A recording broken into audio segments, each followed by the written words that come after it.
Welcome to episode number 17 of Protecting and Preserving Wealth. I am John Jagay, joined as always by my co-host, Bruce Hosler of Hosler Wealth Management. Good to be with you, Bruce. John, it's great to be with you.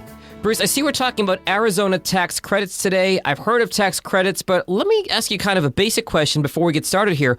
What is the difference between a tax credit and a tax deduction?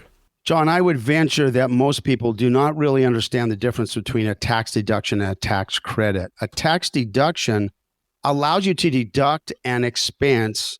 An expense will save you the amount of taxes that is equal to your effective tax rate. So, as an example, if your effective tax rate is 20% and you have a $100 expense that qualifies as a tax deduction, you will save $20.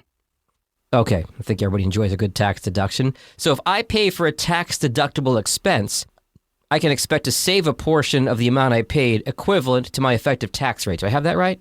That's right. Most people enjoy tax credits even more, though, because a tax credit saves you tax dollars, dollar for dollar on the amount of the tax credit. Let me give you an example. If I make a $100 donation to my church that qualifies for a tax deduction, and my tax rate is 25%, I save $25 on my federal income taxes for that year. However, if I make a $100 donation to a charity that qualifies for the Arizona tax credit, then I can save $100 off of my Arizona taxes. All right, so if I'm following you here, Bruce, you're saying that a tax credit is 100% offsetting the taxes due for that amount against Arizona tax liability in this case. That's exactly what I'm saying. Tax credits are way better than deductions. All right, so it seems to me then, if I think about tax deductions, that people that are in a higher tax bracket receive a bigger deduction for the amount they paid into, such as a tax deduction. And people who are in a lower tax bracket, let's say 10, 15%, they don't receive as high a tax deduction. Do I have that right?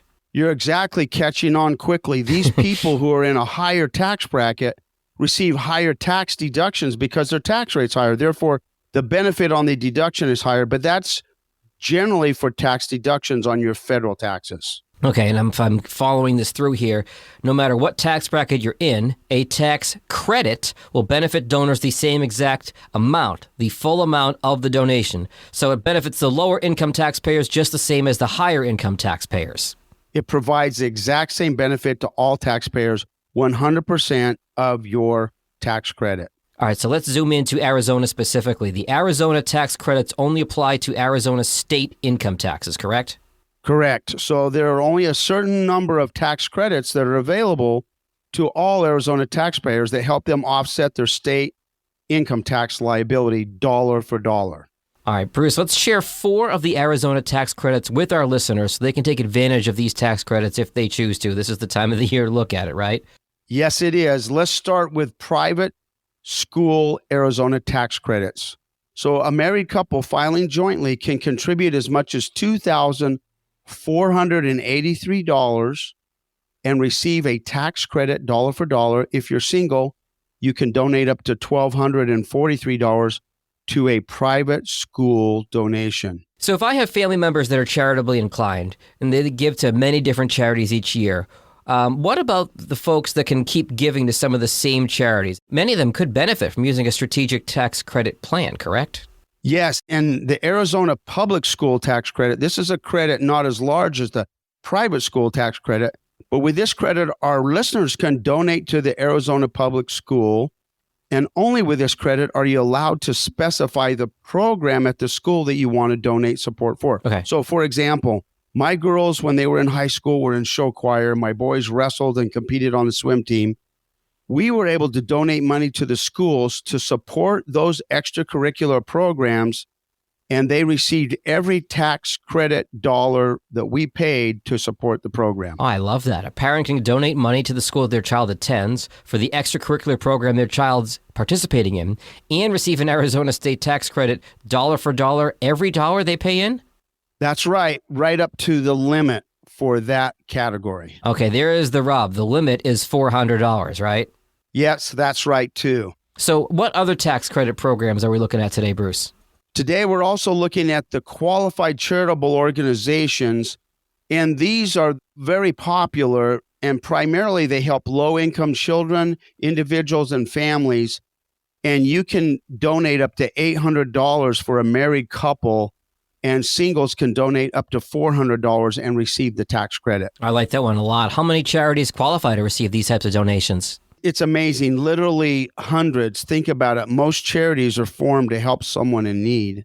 All right, so we said 4 off the top. That's 3. What is the 4th Arizona tax credit program we haven't covered yet?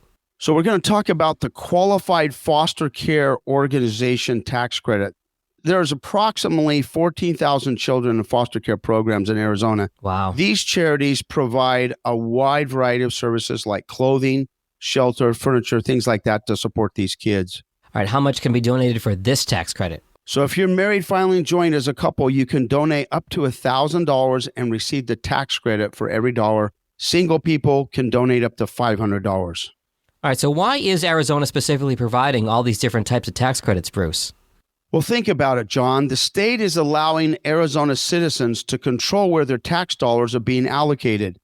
Here's some math to consider. If you're a married couple and you have a taxable state income of $100,000, and let's say your tax rate is 4.5%, if you donate to all 4 areas of the tax credit programs that we've discussed here today, you're going to max out at about $4,683. So think of it. That's equal to your entire state tax liability. So essentially, you can control where all of your Arizona state tax dollars are being spent. It's very cool. It's a very popular program with our clients.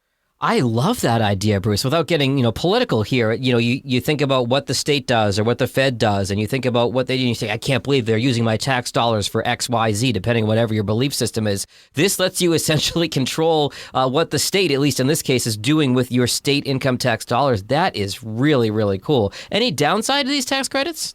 No, there's not any that I can think of, John, unless you want the state to just waste your dollars on some stupid program that you don't agree with, that a special interest group has persuaded the politicians to impose in order to stay in office. I love how these tax credits can be used, and we can help the most needy among us. I think you took what I said, but said it a little bit more eloquently. I don't think so.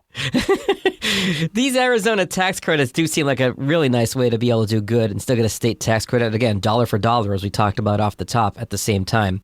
Bruce, if one of our listeners has more questions about Arizona state tax credits, how do they get in touch with you? John, they can reach us on the website at hoslerwm.com, HOSLERWM.com.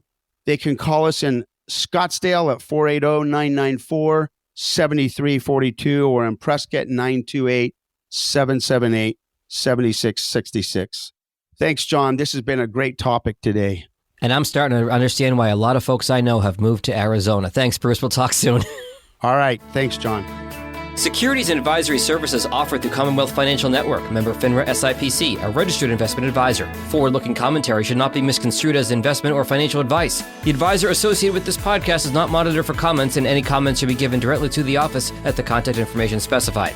Any tax advice contained in this communication, including any attachments, is not intended or written to be used and cannot be used for the purpose of 1. Avoiding federal or state tax penalties, or 2. Promoting, marketing, or recommending to another party any transaction or matter addressed herein. The accuracy, completeness, and timeliness of the information contained in this podcast cannot be guaranteed. Accordingly, Hosler Wealth Management, LLC does not warranty, guarantee, or make any representations or assume any liability with regard to financial results based on the use of the information in this podcast.